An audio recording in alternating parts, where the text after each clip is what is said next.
अभी मैंने आपको दिखाया था कैसे C-17 लैंड करता हुआ, और अब मैं आपको सीधे उसी एयरक्राफ्ट के पास लेकर आया हूं जहां से मैं आपको बता पाऊं, समझा पाऊं कि आखिरकार ये किस लिए लैंड किया। दरअसल लगातार जो रसद है, क्योंकि ठंड बढ़ती जा रही है, मौसम बिगड़ता जा रहा है, तो ऐसे में हमारे जवानों को हर एक चीज़, हर छोटी से छोटी चीज़ इन फॉरवर्ड मोस्ट लोकेशन पे पहुंचाई जाए, ये भी अपने आप में एक बहुत बड़ी चुनौती है। यही वजह है कि खास तौर पर अब भारतीय सेना और भारतीय वायुसेना लगातार पिछले 4-5 महीने से जो जॉइंट ऑपरेशंस किए, जो जॉइंट मोबिलाइजेशन किया, वो अपने आप में काबिले तारीफ है। इतना काबिले तारीफ कि चीन भी इन मोबिलाइजेशन को, इस सरप्राइज को देखकर हैरान हो गया कि आखिरकार कैसे हमारी भारतीय सेनाओं ने ये करतब करके दिखा रहा है। एक बार फिर मैं आपको इस एडवांस ग्राउंडिंग ग्राउंड से या फिर एडवांस एयरफील्ड से हर वो तस्वीर पहुंचा रहा हूं अपने TV9 भारतवर्ष के दर्शकों के लिए, जो आप देखकर समझ पाएंगे, सुन पाएंगे और देखेंगे कि कैसे है हमारी फॉरवर्ड मोस्ट लोकेशन। तो अगर अभी देखेंगे गेट खुला है और पीछे से अब यहाँ से डीलोडिंग का सामान उतरता हुआ, और ये डीलोडिंग बहुत इंपॉर्टेंट है। मैं आपको लगातार बता रहा हूँ ये डीलोडिंग इंपॉर्टेंट है। अगर आप देखें इधर, तो इधर आपको नजर आएगा कि ये डीलोडिंग की मशीन जो है वो यहाँ से जाती हुई, और अब से डीलोडिंग जो होगी वो यहाँ इसकी शुरुआत होगी और ये फॉरवर्ड मोस्ट लोकेशन पे पहुँचाई जाएगी। और ये इसलिए इम्पोर्टेंट है क्योंकि आप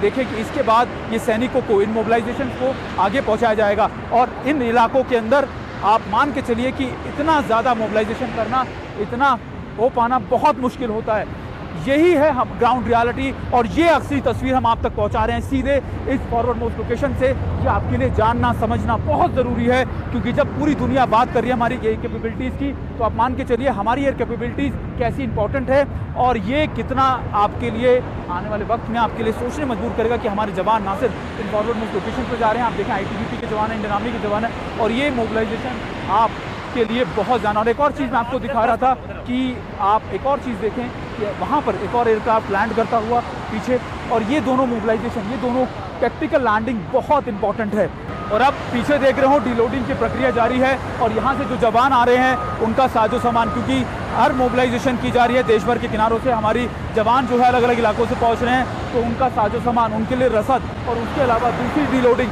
जो इक्विपमेंट्स हैं, जो हमारे जो हथियार हैं, वो भी इन्हीं C-17 की मदद से या दूसरे ट्रांसपोर्टर एयरक्राफ्ट की मदद से पहुंचाए रहे। इंडियन एयरफोर्स का इस पूरे रोल में बहुत महत्वपूर्ण योगदान है, क्योंकि इन पहाड़ियों पर आपको पहुंच पाना, आपको सामान उतार पाना, आपको लैंडिंग कर पाना बहुत ज़्यादा मजबूत होता है। यही वजह है कि आज जब यहाँ हम पहुँचे हैं तो आपको एक एक जानकारी, छोटी से छोटी जानकारी पहुँच पाना बहुत ज़्यादा इंपॉर्टेंट है। अब कैसे, अगर आपको तुरंत अपने दूसरे एयरक्राफ्ट से पहुंचाना हो, यानी जब ये C-17 यहाँ डीलोडिंग करता है, उसके बाद दूसरे चॉपर्स की मदद से ये साजो सामान आगे फॉरवर्ड लोकेशन से पहुंचे, यानी चिनूक से या दूसरे MI-17 से, इन सारे हेलिकॉप्टिकल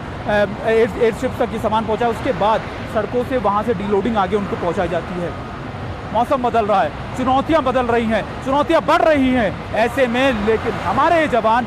चुनौतियों से पीछे नहीं हट रहे। प्रधानमंत्री मोदी ने, याद होगा आपको, पार्लियामेंट में साफ तौर पर कहा था कि आज जब हमारे जवान सीमा के उस इलाकों में खड़े हैं, दुर्गम इलाकों में, तो हमें आज उनके लिए यहाँ खड़ा होना जरूरी है। और यही वजह है कि हम एक जिम्मेदार चैनल होने के नाते आपको ये सारी जानकारियाँ, ये सारी इंफॉर्मेशन पहुँचा रहे हैं, ताकि आप ये समझ सके कि आखिरकार आज देश के बॉर्डर पर, हमारी सीमाओं पर कितनी बड़ी चुनौती हमारे लिए खड़ी है, सिर्फ इंतजार में कि हमारी एक गलती और वो फिर 1962 रिपीट कर दे। लेकिन अब भारतीय सेना, भारतीय वायुसेना वो सेना नहीं रह गई है। यही हमारा मकसद, आपको यहाँ से पहुँचाने का, और आपको ये ग्राउंड रिपोर्ट आपको दिखाने का।